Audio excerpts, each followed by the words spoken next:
Dear students, कुछ अंतराल के बाद हम लोग ब्रिटिश पैरामाउंट्सी को फिर से शुरू करने जा रहे हैं। क्योंकि 4-5 दिन लेट हो गया और हम समझते हैं कि जो पूर्व का जो भूमिकीय क्लास हुआ था उसको 2-3 मिनट में हम समझा दें और तब इसके दूसरे खंड की जो बातें हैं उसको हम बताएं आपको। ब्रिटिश पैरामाउंट्सी या ब्रिटिश सर्वसत्ता का अर्थ हम लोगों ने जो समझा था वो ये कि मुगलों के पतन के बाद जो क्षेत्रीय राज्य या राज्यों का उदय हुआ, जो अधिकांशतः देसी रजवाड़े थे, उन देसी रजवाड़ों के साथ साथ ब्रिटिश सत्ता का भी उदय हुआ और ब्रिटिश सत्ता उन देसी रजवाड़ों से ज़्यादा बड़े क्षेत्र पर कब्जा करने में सफल रही और एक प्रकार से कहिए कि ब्रिटिश संप्रभुता का विस्तार देसी रियासतों से अधिक हो गया। लगभग 64% भारत का जो भूभाग था वो ब्रिटिश सत्ता के अधीन था और 36% जो भूभाग था उस पर देसी रियासतें थे, जिसकी संख्या लगभग 600 के लगभग। और ये ऐसी देसी रियासत थी कि इटली की इतना बड़ा हैदराबाद की रियासत भी थी और कुछ देसी रियासतें ऐसी थी जिसकी संख्या ही मात्र 27 थी। तो ऐसी परिवेश में जो ब्रिटिश सत्ता थी उसने अपना प्रभाव जो इन देशी रियासतों पे जमाने की कोशिश की, इसी को हम लोग ब्रिटिश सर्वोच्च सत्ता या ब्रिटिश पैरामाउंट्सी कहते हैं। लेकिन यह सर्वोच्च सत्ता जो स्थापित करने का प्रयास किया गया, इसका स्वरूप एक नहीं था, हमेशा परिवर्तित होता है। तो इसीलिए जब ब्रिटिश सर्वोच्च सत्ता का अध्ययन हम लोग करते हैं तो उसके सभी रूपों का अध्ययन करते हैं। जहाँ तक इसके स्वरूप या रूप का प्रश्न है ब्रिटिश सर्वोच्च सत्ता का, तो सबसे पहला अध्ययन जो किया गया वो ली बार्नर के द्वारा किया गया था। ली बार्नर ने 1910 ईस्वी में the native state of India नामक एक पुस्तक लिखी और उस पुस्तक में ब्रिटिश सर्वोच्च सत्ता को के स्वरूपों के आधार पर 3 भागों में बांटा था, 3 शीर्षक दिए थे। लेकिन उसमें संपूर्ण ब्रिटिश शासनकाल शामिल नहीं होता। यानी अगर कहा जाए तो 1757 से लेकर के 1947 तक का पीरियड शामिल नहीं हो रहा था, बल्कि ली बार्नर ने जो प्रयास किया था वो 1765 से लेकर के 1935 तक है। तो इसलिए बाद के इतिहासकारों ने उसके इन 3 विभाजन को समाप्त करके ब्रिटिश सर्वसत्ता का अध्ययन 5 भागों में किया। तो आज का जो क्लास होगा वो उन्हीं पाँचों भागों को ग्रेजुअली हम लोग अध्ययन करेंगे। प्रीवियस क्लास का जो वीडियो आप देखिएगा तो उसमें 5 खंड हम अलग से लिख दिए हैं, उस पर लेक्चर भी है। आज उसको गहराई से जा कर के उन 5 शीर्षकों का हम लोग अध्ययन करने जा रहे हैं। क्लियर? तो उसमें पहला जो शीर्षक है समान अधिकार के संघर्ष की। समान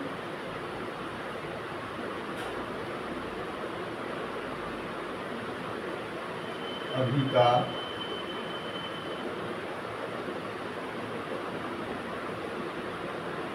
के संघर्ष के लिए।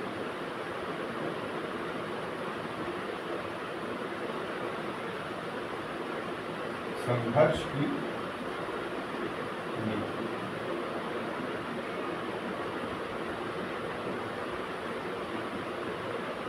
Policy of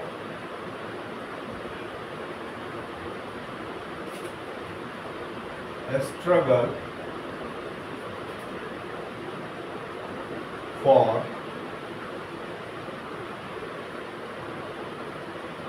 equal rights।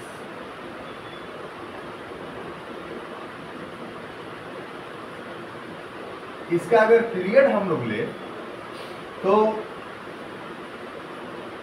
1740 से लेकर के 1765 तक, यही वो पीरियड था जिसे ली बार्नर ने अनदेखा कर, यानी इसको अपने the native state of India में शामिल नहीं किया। और जो बाद के इतिहासकार जो हैं उन लोगों ने इसको शामिल किया है। ठीक है, तो पहले शीर्षक पर ध्यान दें और उसके अर्थ को समझें और तब इसकी व्याख्या सुने तो बात ज़्यादा समझ में आएगी। शीर्षक जो है इसका कि समान अधिकार के संघर्ष के लिए, यानी policy of struggle for equal rights. इसका अर्थ ये हुआ कि इस पीरियड में जो काल आप देख रहे हैं, इस पीरियड में हम लोग पाते हैं कि 1740 से फुल जो ब्रिटिश सत्ता थी,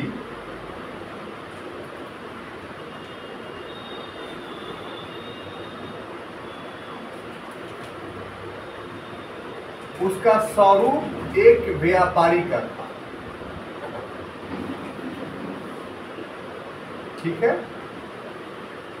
और 1740 के बाद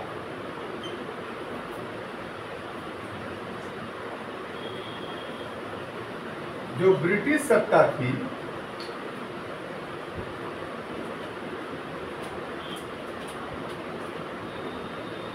इस ब्रिटिश सत्ता ने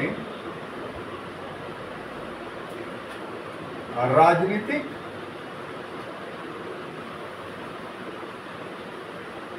शक्ति प्राप्त।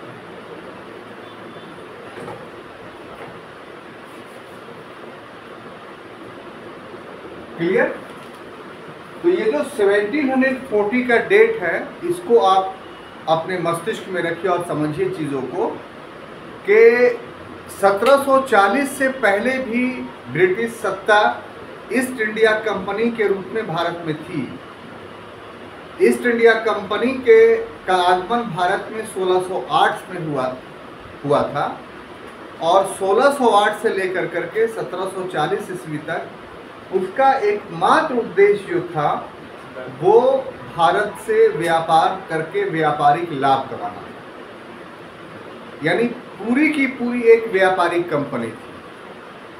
राजनीति से उसका इतना ही मतलब था कि अपने आर्थिक हितों की पूर्ति करवाने के लिए वो स्थानीय शासकों से मिला करती थी और कुछ पारितोषिक दे करके, कुछ उनकी समस्याओं का समाधान करके व्यापारिक सुविधाएं प्राप्त किया करती थी। जैसे 1716 में फर्रुखसियर को एक फोड़े से मुक्ति दिला करके अंग्रेजों ने, ये ईस्ट इंडिया कंपनी ने दस्तक का अधिकार प्राप्त कर लिया था, जिसका अर्थ होता है कि भारत के अंदर उनको व्यापार करने में कोई शुल्क नहीं देना पड़ेगा, यानी निःशुल्क एक अधिकार प्राप्त कर लिया। इससे अधिक राजनीति से उनका कोई लेना देना नहीं। लेकिन 1740 के बाद उनकी नीतियों में परिवर्तन आता है कि अब वो भारत में सिर्फ व्यापार करना नहीं चाहते थे, बल्कि व्यापार के साथ साथ आर्थिक लाभ के साथ साथ वो यहाँ के राजनीतिक सत्ता पर भी प्रभाव जमाना चाहते थे। अब भारत के राजनीतिक सत्ता पे वो प्रभाव क्यों जमाना चाहते थे, एक सवाल पैदा होता है।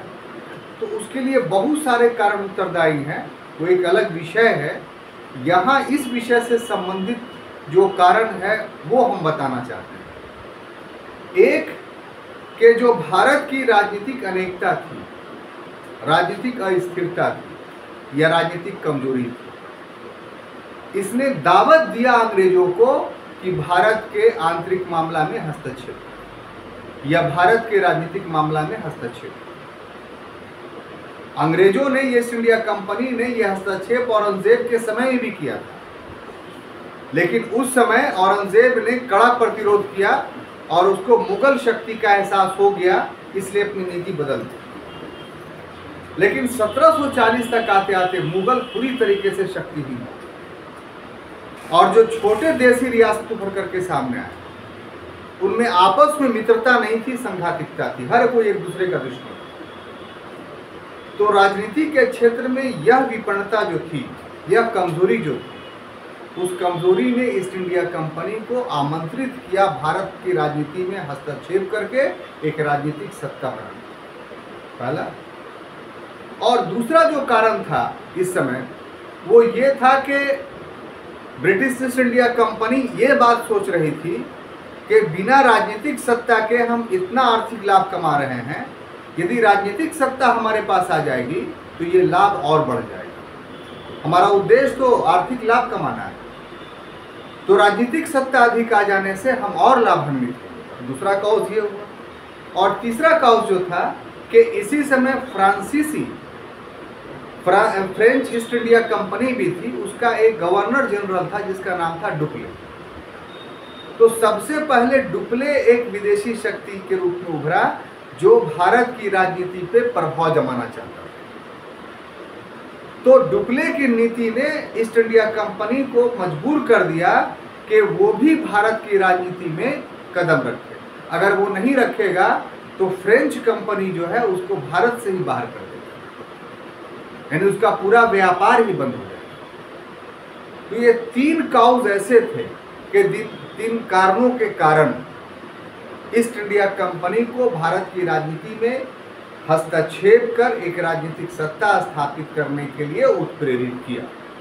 क्लियर? कोई कंफ्यूजन नहीं? अब देखिए, हम उन घटनाओं का वर्णन करते हैं जिन घटनाओं के वजह से ईस्ट इंडिया कंपनी एक राजनीतिक सत्ता बनी। तो ये जो राजनीतिक शक्ति प्राप्त कैसे की, तो सबसे पहली बात यह है कि फ्रेंच गवर्नर जनरल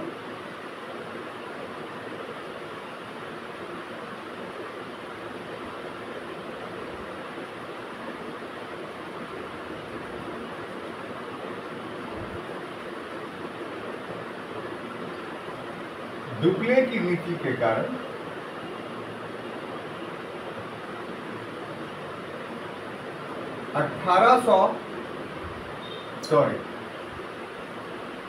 1751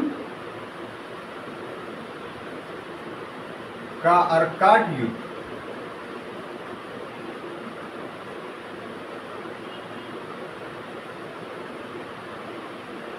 अंग्रेजों ने जीत लिया।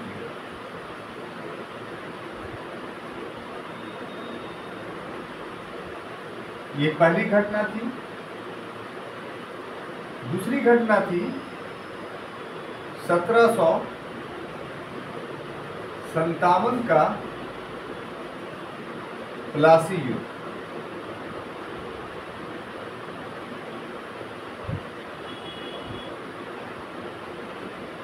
इसमें बंगाल में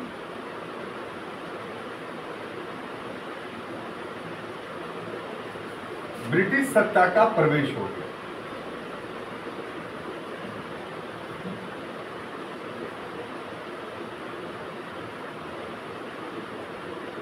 सत्ता का प्रवेश हो। और तीसरी घटना है 1764 का बक्सर का युद्ध।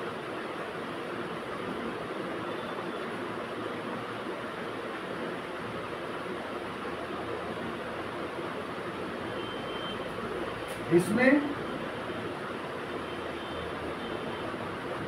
बंगाल में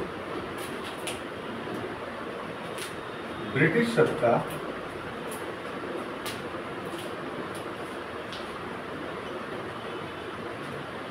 स्थापित हो गई।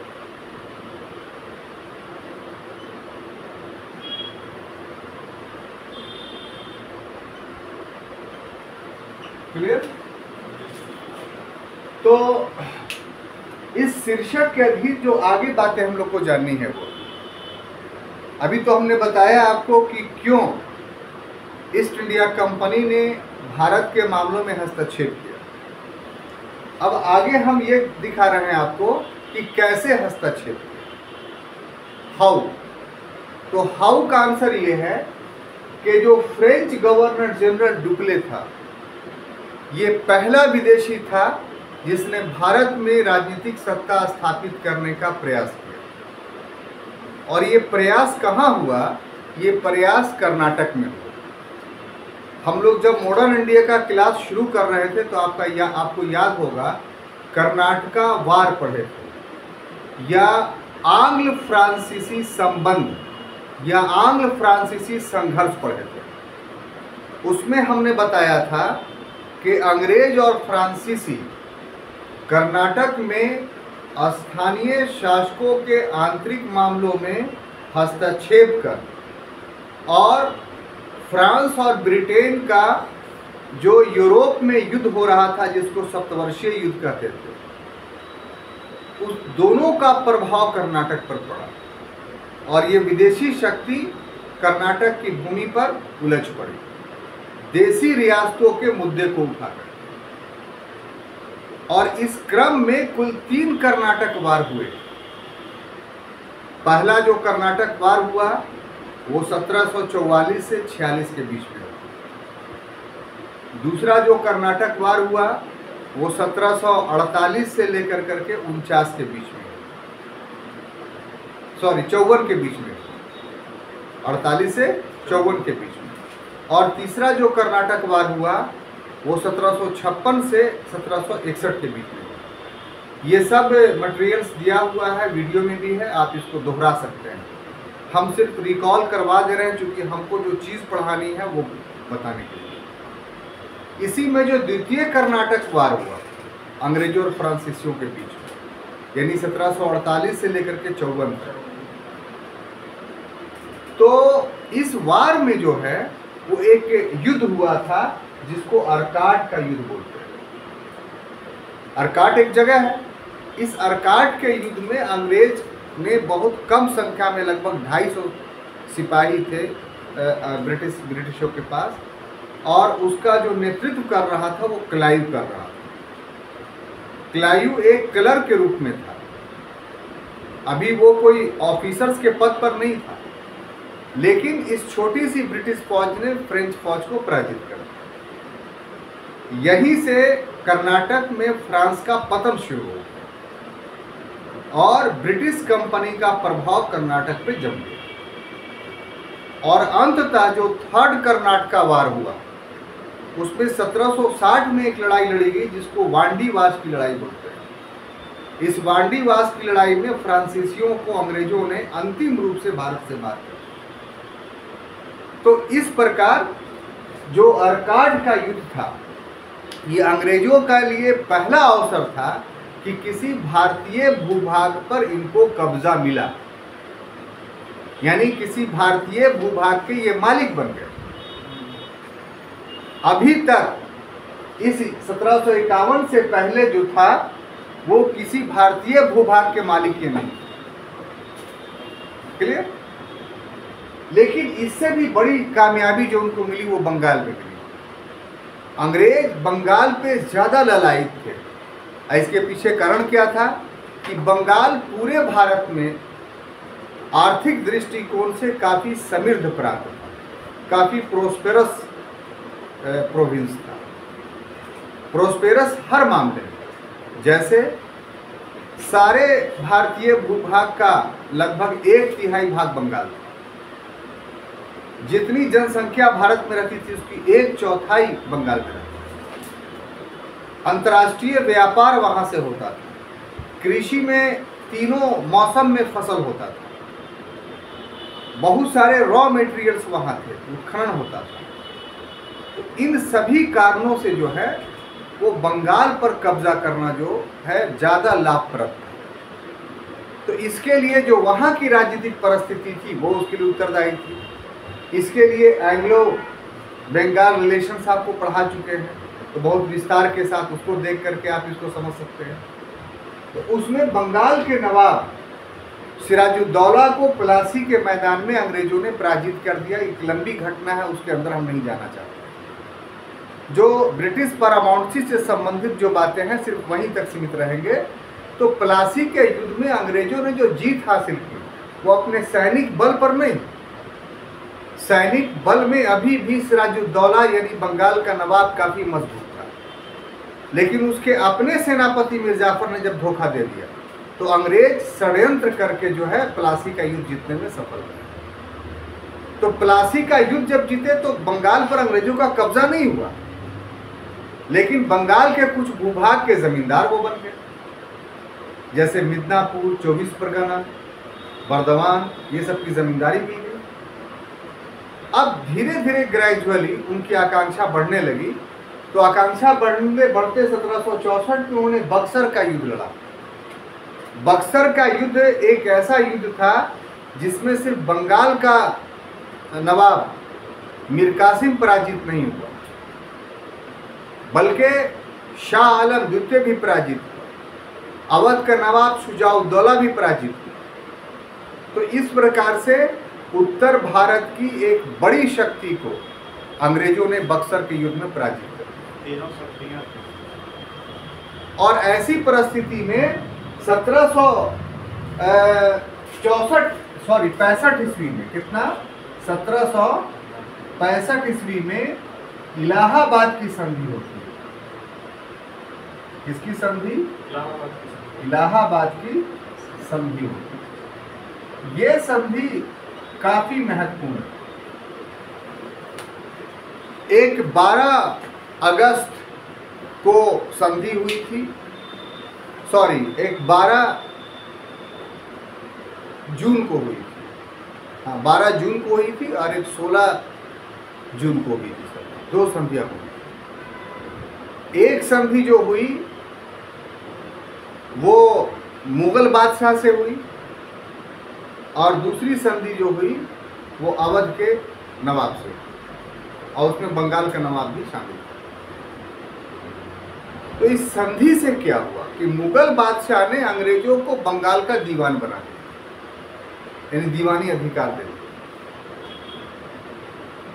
और जो अवध था उससे कड़ा और मानिकपुर लेकर करके अंग्रेजों ने मुगल बादशाह को दिया।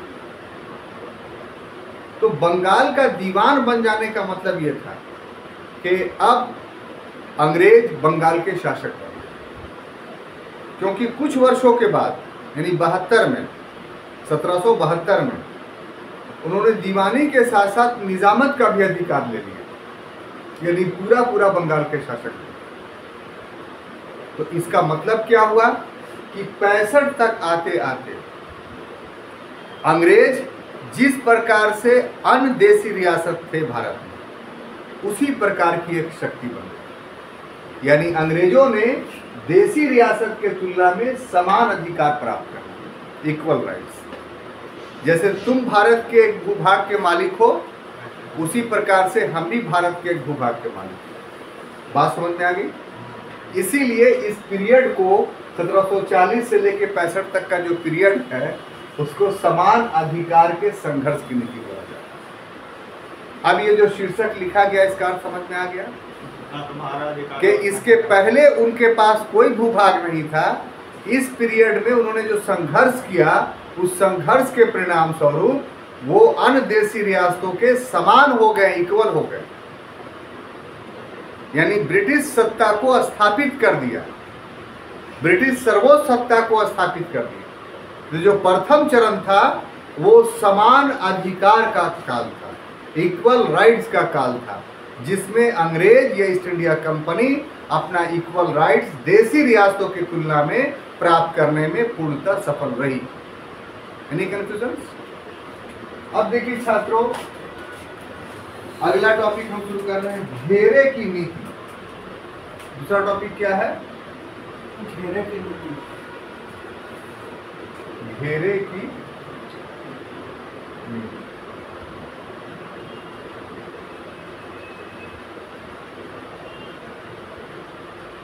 इसको इंग्लिश से बोलेंगे रिंग फेंस पॉलिसी।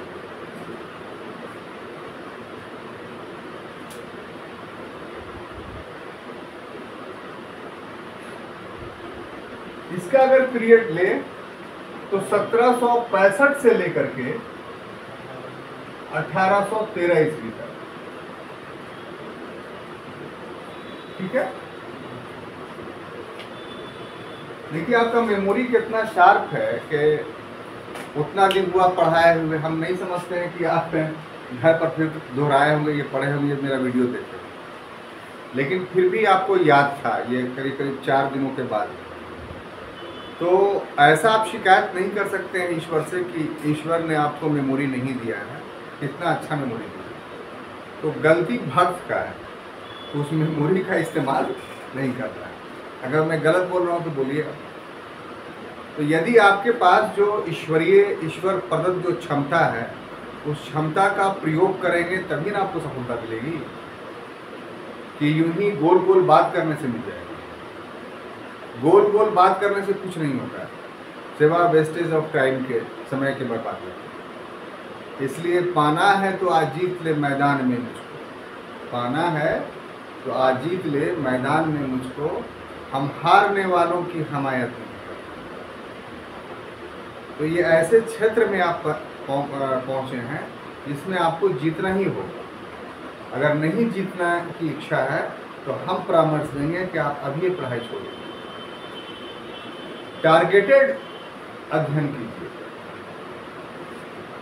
लक्ष्य को सामने रख के क्या दिक्कत है, सिलेबस आपके पास क्लियर है, सारे बुक्स आपके पास है, समझाने वाले अच्छा टीचर है, कोई भी आपको प्रॉब्लम होता है तो आप पूछ सकते हैं उसको। तो इतना अच्छा अवसर गया में आपको कहाँ मिलेगा? तो ऐसी परिस्थिति में आप पढ़िए उसको, चीज़ों को समझिए। तो चलिए दूसरा शीर्षक शुरू करते हैं, घेरे की नीति नी रिंग फेंस पॉलिसी। हम एग्जाम्पल्स पहले देते हैं, तब जो है वो आपको अच्छी बातें समझ में आएंगी। अभी आप बड़े हो गए, अभी आपके शरीर पर किसी प्रकार का प्रभाव, चोट या धक्का पहुंचता है तो आपका शरीर बर्दाश्त करने वाला होता है ना, क्योंकि मानसिक रूप से, शारीरिक रूप से आप सक्षम और बलशाली हो गए। लेकिन जब आप पैदा हुए थे तो पैदा होने के साथ आपका शरीर तो ऐसा नहीं था। तो क्या आप उस वक्त हुआ कि आपकी माँ एक घेरे में रखती थी, अपने आंचल के घेरे में सोती थी, तो आपको बगल में लेके सोती थी। क्यों? क्योंकि कोई बाहरी प्रकोप आपको प्रकोपित न करे। अगर ज्यादा तेज हवाएं चलती थी तो वो चादर उड़ा दिया करती थी। अगर छींक आता था तो आपके तलवे में कड़वा तेल रगड़ दिया करती थी। आप बोलने के लायक नहीं थे, आपके चेहरे को देख करके वो दूध पिला दिया करती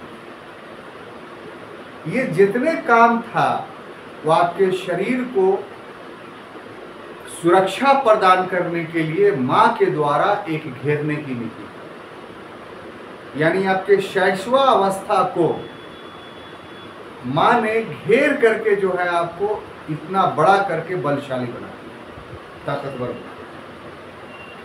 तो ठीक यही चीज तो अंग्रेजों के द्वारा स्थापित बंगाल का था, कि बंगाल अंग्रेजों के लिए अभी एक शैशव बालक था, अभी वो काफी मजबूत नहीं हुआ था। यानी बंगाल में सत्ता तो स्थापित कर लिया था अंग्रेजों ने, लेकिन उसकी सत्ता जो थी वो काफी स्ट्रांग नहीं हुई, काफी मजबूत नहीं हुई। अगर उस पर ध्यान नहीं देता अंग्रेज तो हो सकता था कि वो बंगाल उसके हाथ से निकल जाता, यानी बंगाल अंग्रेजों के लिए मर जाता। तो बंगाल रूपी अपने बच्चे को अंग्रेजों ने बचाए रखने के लिए जिस पॉलिसीज को अपनाया वो पॉलिसीज कौन थी? घेरे के नीति, रिंग फेंस पॉलिसी। क्लियर? अब देखिए छात्रों कि ये जो घेरे की नीति थी, ठीक है, इसका कारण क्या था?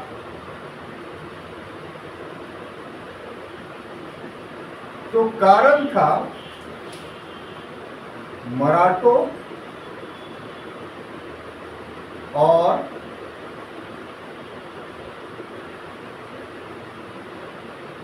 अफगानों का आक्रमण।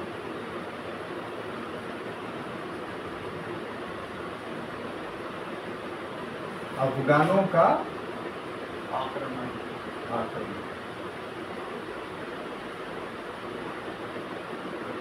ये कारण हम सब समझाते हैं आपको। और इसका जन्मदाता कौन था? किसका? घेरे की नीति का। तो इसका जन्मदाता था वॉरेन हेस्टिंग्स। वॉरेन हेस्टिंग्स ये बंगाल का प्रथम गवर्नर जनरल था, जो 1772 से लेकर करके 1785 ईस्वी तक। क्लियर? तो पहले ये दो सेंटेंसों को समझते हैं। ये दो तथ्य जो बोर्ड पर हमने लिखा है, पहले उसको समझते हैं, तब घेरे की नीति समझ में आएगी। तो बंगाल रूपी जो एक शिशु की प्राप्ति अंग्रेजों को हुई थी, तो उसको बचाना अंग्रेजों के लिए काफी जरूरी था। किससे बचाना था? तो उस समय जो भारत की राजनीतिक स्थिति थी, उस समय मुगल शक्तिहीन हो गए थे पूरी तरीके से।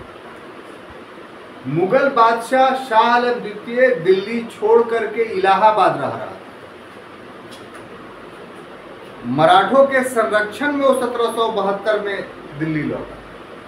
उसके पहले उसको अपने वजीर से ही डर था, क्योंकि उसके पहले का वजीर जो था वो दो मुगल बादशाह को अंधा करके मार चुका था। इसलिए डर के मारे भाग के कहां चला आया था? इलाहाबाद। और देश के अंदर किसी से उम्मीद की जा सकती थी कि भारत को राजनीतिक एकता प्रदान करता, तो वो मराठे थे। मराठे महाराष्ट्र या दक्कन की शक्ति थी, ये बात सच है, लेकिन बाजीराव द्वितीय के समय तक आते आते मराठों ने मराठवाड़ा क्षेत्र से निकल करके अपना विस्तार पंजाब तक कर लिया था, इधर बिहार तक कर लिया था। आपको सुनकर ताज्जुब होगा कि मराठा सरदार रघोवा या रघुनाथ राव का आक्रमण आपका गया में भी हुआ है। टेकारी नरेश ने भी उसको पारितोषिक देकर के वापस किया। बंगाल का नवाब अलीवर्दी खान ने उसको करोड़ों रुपए दिए कि हम पर आक्रमण मत करो। यानी मराठे मराठवाड़ा से निकल करके अब उत्तरी भारत में प्रवेश कर चुके थे, और यदि उनके प्रवेश में विघ्न नहीं बनता, बाधा नहीं बनती, तो हो सकता था कि मराठा संपूर्ण भारत पर कब्जा कर भी ले। लेकिन इसी समय अहमद शाह अब्दाली जो एक अफगान शासक था, जो दुर्रे दुर्रानी के नाम से जाना जाता था, यानी विश्व शासक बनना चाहता था सिकंदर के साथ। अफगानी लैंग्वेज में दुर्रे दुर्रानी का अर्थ होता है विश्व शासक। तो उसका लगातार 1748 से भारत पर आक्रमण हो रहा है,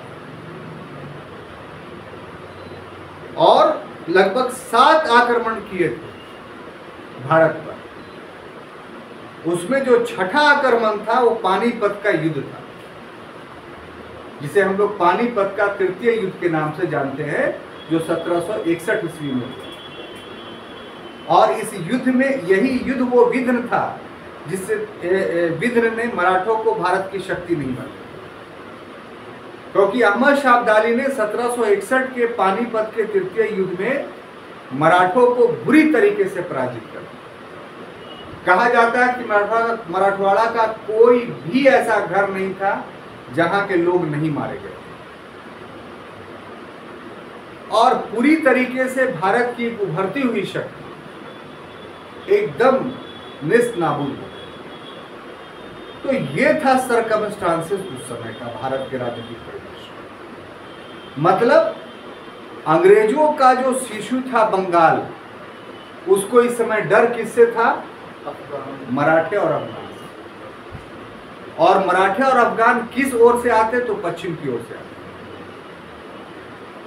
इसलिए वारेन हेस्टिंग्स ने यह समझ लिया कि ये दोनों जो शक्तियां हैं, मराठा और अफगान, अगर हम प्रत्यक्ष रूप से लड़ेंगे तो इनसे हो सकता है कि हार जाए। इसलिए वो प्रत्यक्ष रूप से इस समय लड़ना भी नहीं चाहती ईस्ट इंडिया कंपनी। इतना सैनिक सामर्थ्य भी उसके पास नहीं हुआ था कि दुर्रे दुर्रानी और मराठों का मुकाबला कर ले, इसलिए कि सैनिक दृष्टिकोण से ये दोनों शक्तियां काफी मजबूत हैं। तो कहा ना कि शासन सिर्फ मानव बल से नहीं किया जाता है, शासन जो है बुद्धिमत्ता से की जाती है।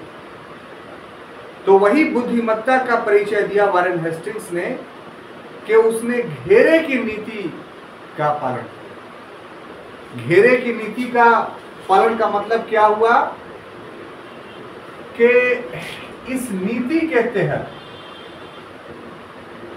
जो घेरे की नीति थी, इसके तहत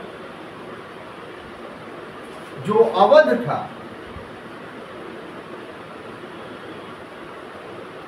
उसको एक मध्यस्थ राज्य,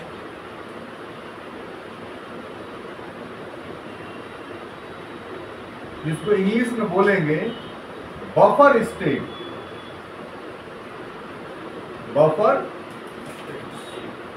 स्टेट बना अंग्रेजों ने। ये बफर स्टेट कैसे बनाया? तो अवध के साथ समझौता करके। अंग्रेजों ने अवध के साथ समझौता कर लिया, और ये जो समझौता किया इसमें था कि अवध में ब्रिटिश फौज रहेगी, अवध में ब्रिटिश फौज रहेगी,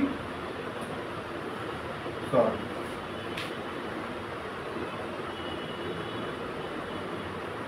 और इसका खर्च कौन वहन करेगा? जी, इसका खर्च वहन जो करेगा वो कौन? अवध करेगा। अब देखिए, दिमागी ना आप कहिएगा कि अंग्रेजों ने परिस्थितियों का आकलन किया कि हमें खतरा, यानी बंगाल को खतरा किससे है? तो पश्चिम से। पश्चिम में किससे खतरा है? तो मराठों से और अफगानों से। क्या हम मुकाबला कर सकते हैं? तो नहीं कर सकते। अब वो आक्रमण करेगा तो सबसे पहले किस पर करेगा? तो अवध पर करेगा। तो अवध को करेगा तो अवध भी डरा हुआ था, क्योंकि वो भी अकेले मुकाबला नहीं कर सकता था। तो अवध की और बंगाल की दोनों की समस्याएं एक थी, और वो समस्या क्या थी? अफगान आक्रमण और मराठे आक्रमण।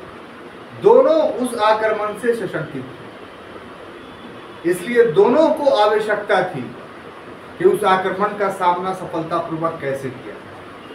तो अंग्रेजों ने चारा फेंका कि देखो, तुम्हारी फौज भी अकेले सक्षम नहीं है, हमारी फौज भी अकेले सक्षम नहीं। तो ऐसा करते हैं कि अपनी फौज तुम्हारे यहां भेज देते हैं, तो यदि आक्रमण होगा तो दोनों फौज मिलकर के उस शक्ति का मुकाबला कर लेगी।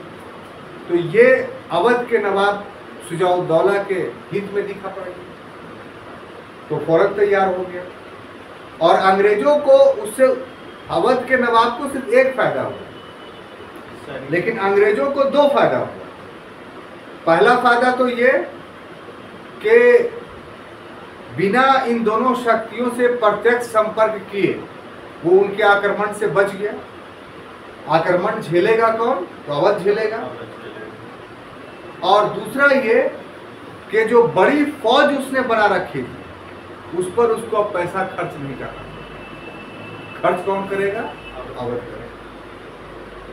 और बाकी समय ये जीते हुए बंगाल को और लूटने में और अपनी व्यवस्था बनाने में कर लेगा। तो ये तीसरा फायदा था। तो बफर स्टेट उसने जो अवध को बनाया, मध्यस्थ राज्य, एक ऐसा राज्य जो दो शक्तिशाली राज्यों के बीच में स्थित है, और दोनों शक्तिशाली राज्य आपस में नहीं लड़ पाए। उनकी लड़ाई हो तो बीच वाले राज्य से। तो ऐसे राज्य को बफर स्टेट बोलते हैं, मध्यस्थ राज्य। तो इस तरीके से वारेन हेस्टिंग्स ने घेरे की नीति के माध्यम से बंगाल के अपने शैशव राज्य को अफगानों और मराठों के आक्रमण से बचा। ठीक है। अब देखिए साहब, ये जो घेरे की नीति है इसका एक और परिष्कृत रूप, क्या परिष्कृत रूप, जिसको इंग्लिश में प्यूरिफाइड शेप हम लोग को दिखाई पड़ता है। और वो क्या था? सहायक संधि के रूप में। क्या? सहायक संधि के रूप में। सहायक संधि, इसको इंग्लिश से बोलेंगे सब्सिडरी अलायंस। Subsidiary alliance. जो घेरे की नीति थी उससे भी और ज्यादा व्यापक नीति थी सहायक संधि, यानी सब्सिडरी अलायंस।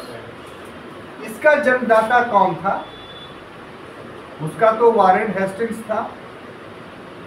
इसका जन्मदाता कौन था? तो लॉर्ड वेलेस्ली था।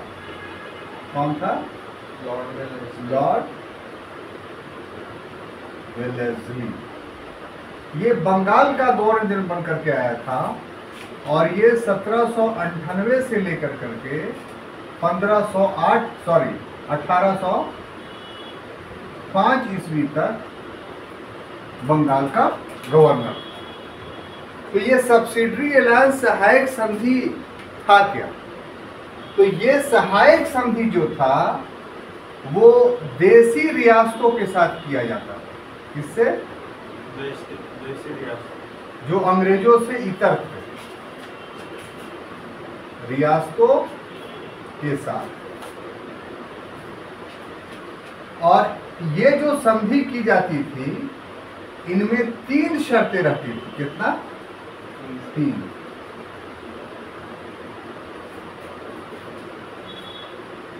वो तीनों शर्तों आप देखेंगे तो आपको एहसास हो जाएगा कि ये भी तो अपने बंगाल को सुरक्षित रखने का था।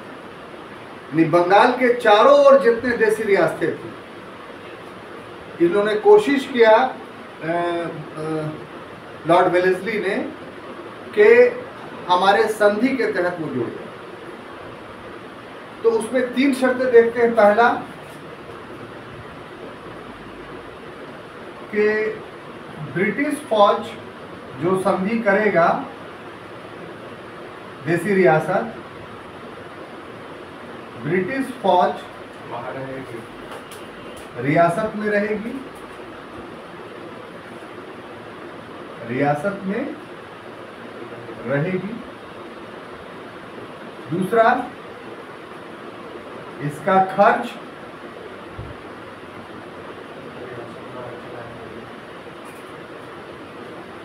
रियासत उठाएगी। ठीक है।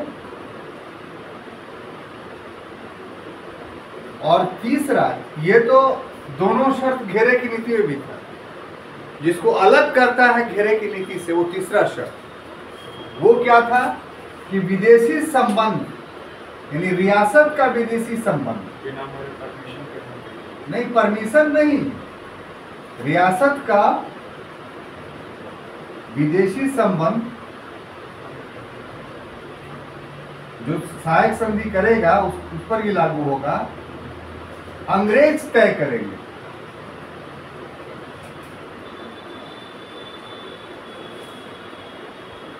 और एक और हम 4 कर देते हैं, इसको 4 शब्द ठीक रहेगा, ठीक है ना, 4 कर देंगे। और एक और कि ब्रिटिश रीजेंट, ब्रिटिश रीजेंट रियासत के दरबार में रहे हमेशा के लिए, यानी राजा के साथ बैठेगा, दरबार में रहे। और ये फौज जो ब्रिटिश फौज होगी ना, वो उसी के अधीन होगी। अब देखिए, ये 4 शर्त पर अगर आप दृष्टि डालिए तो आप पाते हैं ना कि घेरे की नीति से रिंग फेंस पॉलिसी से ज्यादा परिष्कृत, क्योंकि 2 चीज ऐसे इसमें थी जो नहीं थी। घेरे की नीति में यह नहीं था कि फॉरेन पॉलिसी से आप मेरे द्वारा तय कीजिए, आप आजाद हैं, सिर्फ फौजवा रख लीजिए ताकि हमला हो तो ही साथ देगा आपका और आप ही के अधीन रहेगा, खर्चा उर्चा अपना आप कीजिए। लेकिन यहाँ उलट गया, ये नहीं, एक ब्रिटिश रीजेंट रहेगा, मतलब हर पल का खबर अब मिलेगा अंग्रेजों को। और उसका कोई भी फॉरेन अफेयर्स नहीं होगा, जो भी होगा वो अंग्रेजों के द्वारा होगा।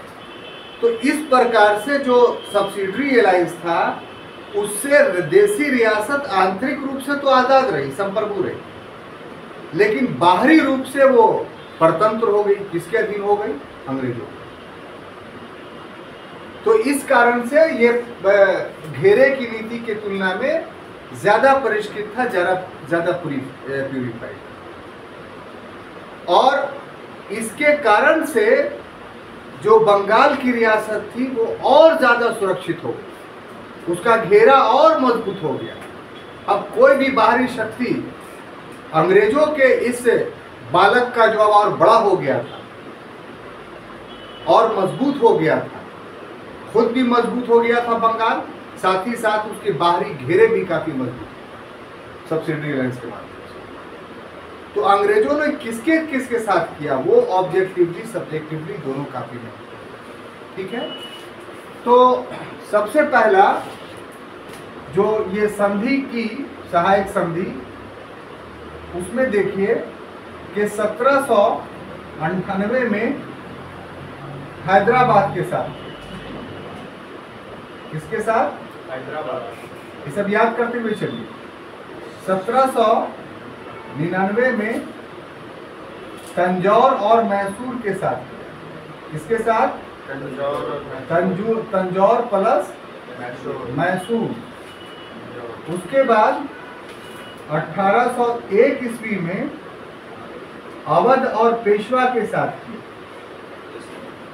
अवध प्लस पेशवा के साथ किया। और उसके बाद 1802 ईस्वी में बड़ौदा के गायकवाड़ के साथ किया, बड़ौदा के गायकवाड़ के साथ किया। और उसके बाद 1803 ईस्वी में ग्वालियर के सिंधिया के साथ किया, ग्वालियर के। तो ये लॉर्ड वेलेस्ली ने सहायक संधियां की और इन सहायक संधियों के माध्यम से बहुत बड़ा देशी रियासत जो है वो अंग्रेजों पर निर्भर रह गया। अगला जो गवर्नर जनरल जॉर्ज बार्लो आया, उसने कहा भी कि हमारी नीति ये होनी चाहिए कि भारत का अधिकांश देशी रियासत हम पर निर्भर हो। तो इस तरीके से जो दूसरा फेज था ब्रिटिश सर्वसत्ता का, उसको हम लोग घेरे की नीति या सब्सिडरी एलायंस के नाम से जानते हैं। तो छात्रों, ये आज तक के क्लास में इतनी बातें हुई। कल के क्लास में और जो भी बाकी बचा हुआ खंड है उसको हम लोग कंप्लीट करेंगे। तब तक के लिए हमें अनुमति दीजिए। धन्यवाद।